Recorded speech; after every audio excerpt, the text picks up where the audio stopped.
প্রশ্ন একটু হাদি ভাই প্লিজ। হাদি ভাই, একটা সমাবেশে নারীদের রিপোর্ট প্রকাশিত হওয়ার পর তাদেরকে বেশ্যা বলে গালি দেওয়া হয়েছে, আপনারা কি প্রতিবাদ করেছেন? আপা দেখেন, আমি জানি না, আপা ফর ইওর কাইন্ড ইনফরমেশন, আবার প্রশ্ন করলেন, অনেক ধন্যবাদ। আমার মনেও ছিল না হেফাজত তারা যে এরকম একটা বড় প্রোগ্রামে বেফাস কথা বললো 2 থেকে 3 জন, এবং স্টেজ থেকে সাথে সাথে প্রতিবাদ করা হলো না। আমরা অবাক হয়েছি যে হেফাজতের এটুকুন সংস্কার হবে। আমরা সংবাদ সম্মেলন করে বড় করে বলেছি যে হেফাজতকে এই ব্যাপারে দুঃখ প্রকাশ করতে হবে, এবং আমরা ভেবেছিলাম তারা যেরকম রিঅ্যাকশনারি ফোর্স আমাদের বিরুদ্ধে প্রচন্ডভাবে লাগবে। আপা আমি আপনাকে জানাই, তার একদিন পরেই হেফাজত অফিসিয়াল স্টেটমেন্ট দিয়ে দুঃখ প্রকাশ করেছে।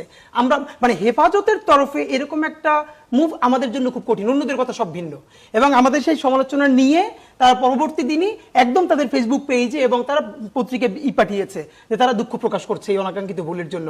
তো দেখেন, এই যে হেফাজতকে এই কথাটা বলতে পারা, বা যাকে আর এই সরকারের ব্যাপারে তো আপনি হাজারটা পাবেন অন্তত, এই যে যেভাবে বলছিল, মানে আমরা বলেছি ইভেন সেদিনকে লাস্ট প্রোগ্রামে বলেছি ডক্টর ইউনূসকে যে আপনি পারলে রুল করেন অথবা কুইট করেন।